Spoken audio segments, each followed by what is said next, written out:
Kasus kali ini amatlah menyeramkan sekali dan di luar nalar. Pasalnya, bagaimana jika kamu memiliki saudara atau kakak kandung kalian sendiri, seseorang yang begitu kalian percaya? Namun, bagaimana jika orang tersebutlah yang berniat untuk mengakhiri hidup kalian?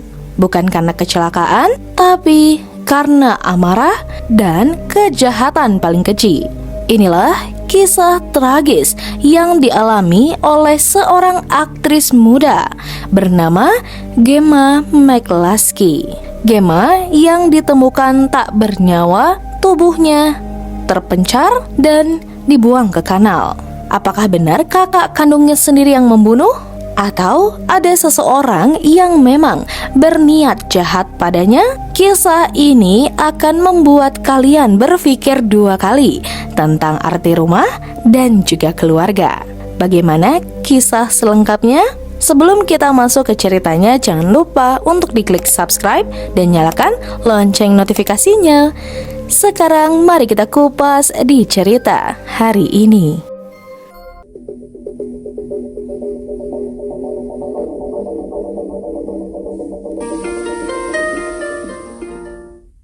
Gemma McCluskey.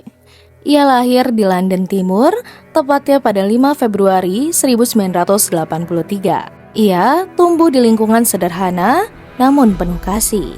Sejak kecil, ia dikenal sebagai anak yang ceria, aktif, dan punya impian besar. Tepat di usia Gemma, yaitu 17 tahun, mimpi Gemma pun menjadi nyata. Gemma terpilih membintangi serial populer Inggris yang berjudul EastEnders. Ia berperan sebagai Carrie Skinner. Meskipun hanya tampil selama 30 episode, peran itu pun cukup untuk mengangkat namanya. Tapi, karirnya di layar kaca bukanlah segalanya. Gemma adalah sosok keluarga. Ia sangat dekat dengan ibunya, yaitu Pauline.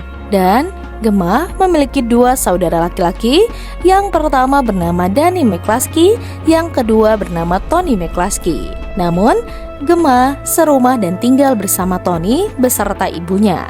Namun, hubungan Gemma dan Tony perlahan berubah menjadi racun yang tak terlihat dari luar. Tony McCluskey adalah seorang laki-laki berusia 35 tahun. Ia seorang pengguna berat ganja. Ia juga dikenal seorang yang temperamental, pemalas, dan sering tidak bisa mengontrol emosi. Selama beberapa waktu, Tony pun tinggal bersama Gemma dan ibu mereka di rumah keluarga Hackney. Gemma yang terkenal akan disiplin dan bersih mulai sering terlibat konflik dengan Tony. Tapi, konflik itu ternyata menjadi puncak yang menghebohkan pada saat Tony berulang kali membuat kekacauan di rumah. Gemma pun mengancam akan mengusirnya. Konflik ini pun jelas terus membara. Bahkan, banyak saksi yang mengatakan mereka saling bertengkar dari hal kecil seperti siapa yang membersihkan rumah atau dapur hingga siapa yang memakai air terlalu banyak. Tapi, tak ada yang menyangka bahwa pertengkaran terakhir mereka akan berakhir dengan pembunuhan. Tepatnya pada 1 Maret 2012, Gemma menghadiri acara pembukaan rumah sakit Royal London Hospital. Ia pun terlihat amat bahagia dan mengenakan pakaian terbaiknya. Namun, ketika malam tiba dan Gemma pun beranjak pulang ke rumah, tidak ada yang tahu bahwa di hari itulah malam terakhir Gemma terlihat hidup. Bagaimana bisa? Tepatnya pada keesokan hari, Gemma tidak menjawab pesan sama sekali yang dikirimkan oleh rekannya, saudaranya, bahkan ibunya. Ia juga tidak masuk kerja dan juga tidak terlihat online sama sekali. Jelas, itu memunculkan rasa khawatir. Dan Danny yang mendapat kabar tersebut pun akhirnya langsung menginvestigasi dan ia berencana untuk datang ke klub malam tempat Gemma bekerja dan bertanya kepada salah satu staf di sana. Tapi sayangnya jawaban staf itu pun sama, bahwa kemarin Gemma yang harusnya bekerja pun ia tidak datang.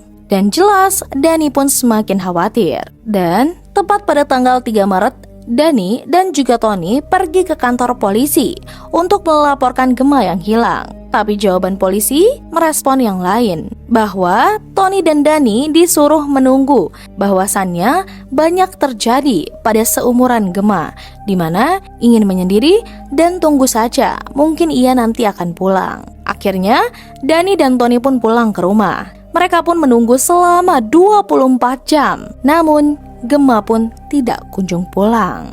Setelah dari situ, akhirnya polisi pun turun tangan. Mereka mulai menginvestigasi. Mereka pun memulai melihat jejak digital Gemma, yang dimana dari transferan bank tidak ada sama sekali transaksi. Bahkan, updatean apapun hanya berhenti pada tanggal 1 Maret 2012. Ya, hanya itu saja. Polisi pun yang jelas akhirnya ikut khawatir dan panik memperdalam penyelidikan. Penyelidikan hilangnya pun dimulai pada 5 Maret 2012. Pada saat itu, poster-poster hilangnya Gemma pun telah disebarkan, yaitu poster missing person sudah tersebar. Dan dalam waktu singkat, berita ini pun langsung membuat geger media di sana, karena Gemma pernah mendapat peran penting dalam film yang populer pada waktu itu. Dan pada saat orang tahu Gemma hilang, mereka pun ikut khawatir dan ikut mencarinya. The innocent victims of separate deadly real-life dramas. This isn't television. This isn't a soap opera plot. Serta banyak juga hashtag bertebaran, yaitu Find Gemma. Dan ya, bukan hanya itu, di poster missing person pun tercatat nomor Tony di sana.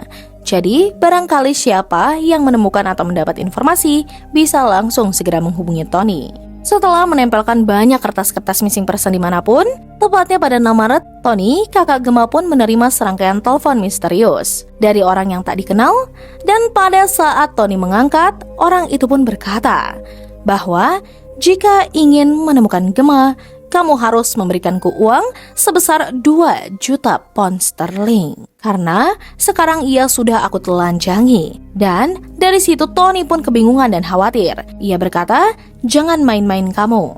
Orang itu pun langsung bicara, cepat bayar saja jika kamu ingin berbicara dengan Gemma. Akhirnya dari telepon tersebut pun kepolisian menyelidiki lebih dalam. Mereka pun akhirnya mendapat nomor dan informasi pribadi dari si penelpon tersebut. Dan ternyata si penelpon ini pun tinggal jauh di luar kota sana. Tapi polisi pun tak gencar. Mereka pun mendatanginya dan langsung menangkap si penelpon tersebut. Saat sampai di sana, polisi dibuat bingung. Mengapa? Karena ujarnya di sana mereka tidak sama sekali menemukan Gemma. Dan mereka bertemu dengan penelpon tersebut serta mereka langsung menginterogasinya. Si penelpon tersebut ini justru bertingkah seolah ia tidak tahu siapa yang menelpon itu. Polisi pun jelas makin bingung dan bertanya-tanya, apakah panggilan itu hanya sebuah tipuan? Dan dari situ pun tetap tidak ada hasil keberadaan Gemma di mana.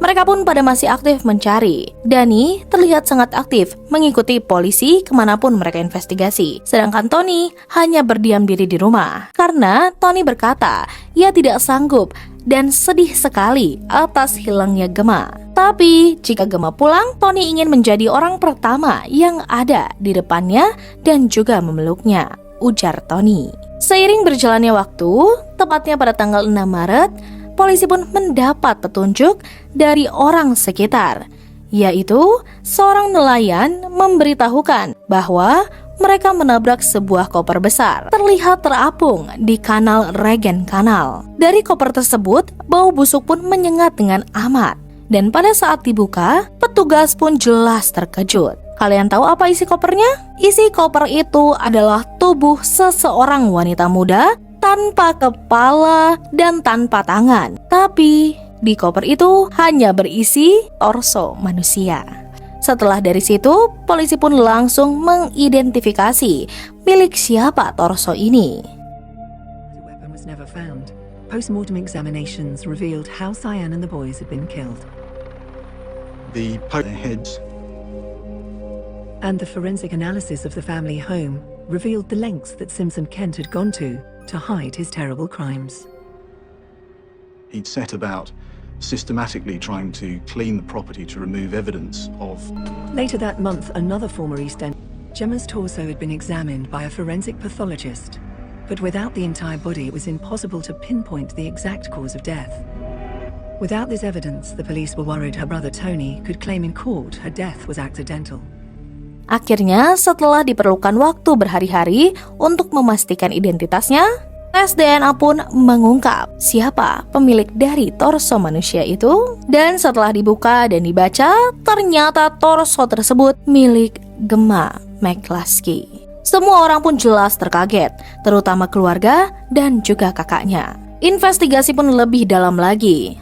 Polisi segera menyisir lingkungan tempat tinggal Gemma, dari rekan dekat Gemma dan tentunya keluarganya pun juga. Tapi polisi mencatat satu orang yang sangat ia curigai. Siapa? Kenapa begitu? Karena pada waktu itu, saat polisi menyelidiki latar belakang masing-masing, baik dari keluarga maupun rekan dekat Gemma, hanya Tony yang memiliki track record yang amat buruk, seperti sering mabuk-mabukan, obat-obatan terlarang, dan paling mencurigakan karena ia sering berantem dengan Gemma. Mereka juga satu rumah, dan anehnya, Tony malah bersikap cuek kepada ibunya. Bahkan saat ibunya pun sakit, dia malah memilih mabuk-mabukan, bukannya peduli kepada ibunya sendiri. Dan dari situlah fokus polisi pun kepada Tony. Saat polisi mulai mencoba memeriksa kamera CCTV pada saat hari kejadian hilangnya Gemma, Gemma pun ternyata sudah pulang dulu ke rumah. Dan di sana hanya ada Tony. Ibunya sedang berada di rumah sakit, dan besar kemungkinan Tony lah yang terakhir melihat Gemma. Tepat pada 7 Maret 2012, polisi pun akhirnya menangkap Tony untuk diinterogasi lebih lanjut. Tapi, setiap kali polisi melontarkan perkataan atau pertanyaan tentang Gemma, Tony hanya berkata, "No comment," atau tidak berkomentar. Setiap pertanyaan yang dilontarkan oleh pihak kepolisian, Tony hanya menjawab seperti itu, dan membuat polisi pun geram dan semakin curiga. Tapi polisi tidak menemukan bukti yang kuat. Akhirnya Tony pun dibebaskan, dan polisi kembali melakukan penyelidikan terkait bukti baru dan sisa tubuh Gemma. Selama penyelidikan ini berlangsung, polisi pun tetap mengawasi Tony lewat digital. Ternyata Tony sempat beberapa kali mengirimi Gemma kalimat-kalimat manis, seperti perhatian kakak kepada sang adik. Tapi anehnya, waktu dilihat chat atau di-scroll chat ke atas, tidak ada tanda-tanda Tony perhatian pada Gemma. Tidak ada tanda-tanda Tony perhatian kepada Gemma. Polisi pun akhirnya yakin bahwa Tony mencoba membuat pengalihan agar polisi tidak mencurigainya lagi. Tapi ternyata pada tanggal 2 Maret 2012, hari sebelum Dani dan Tony melapor kehilangan Gemma ke kantor polisi, Tony sempat memesan taksi. Pada saat itu, Tony mau masuk ke dalam taksi tersebut, namun ia membawa sebuah koper yang amat besar. Dan polisi bertanya-tanya, apa isi koper tersebut? Mengapa Tony seperti keberatan sekali? Dan tanpa diduga, dari sinilah kasus Gemma McCluskey mulai terbongkar. Dari rekaman CCTV, terlihat Tony McCluskey menarik sebuah koper besar keluar dari rumahnya. Dan tujuan Tony pun ternyata menuju sebuah jalan besar yang tepat berada di samping kanal.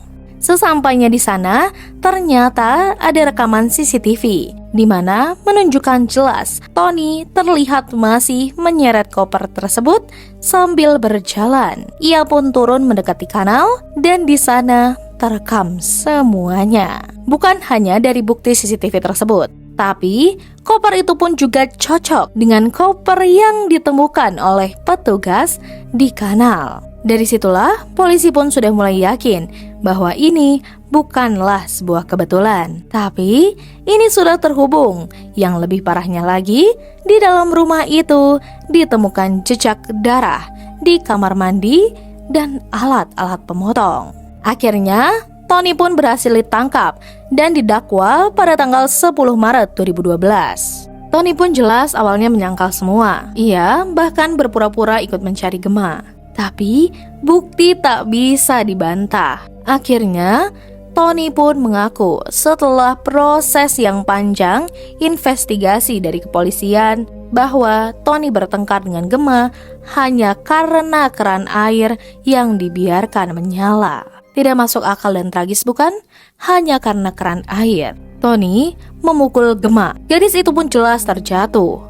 Dan Tony mengklaim ia panik, lalu memutilasi tubuh adiknya tersebut. Kepala dan tangan Gemma pun dibuang secara terpisah. Tapi naasnya dan pilu serta tragis bahwa kepala dan tangan Gemma tidak pernah ditemukan bahkan hingga hari ini. Sidang pun berlangsung pada Januari 2013.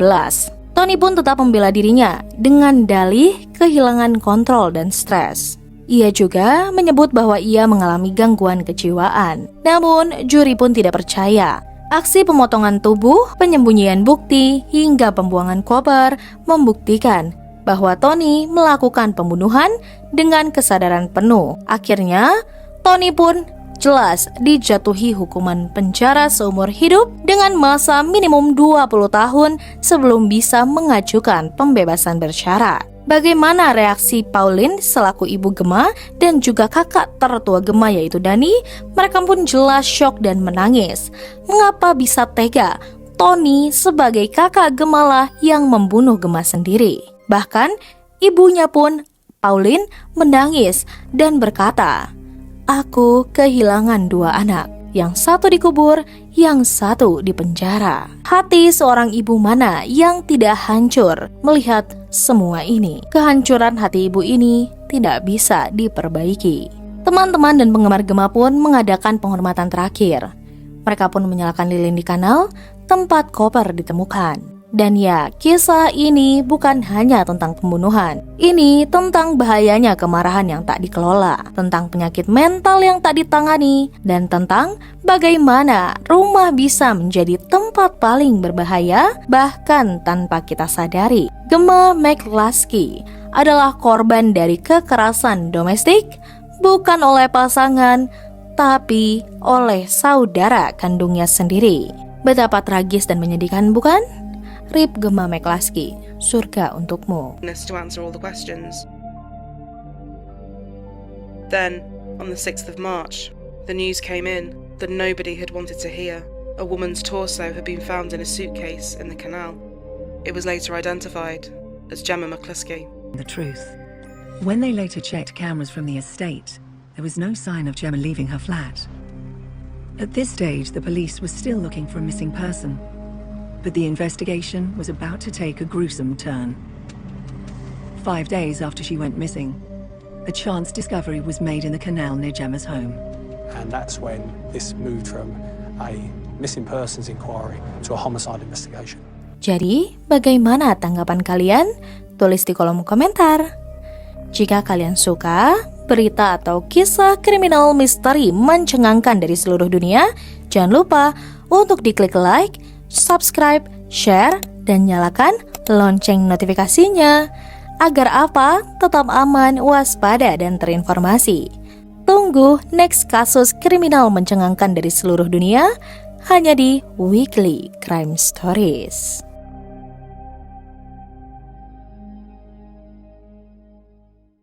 Terima kasih.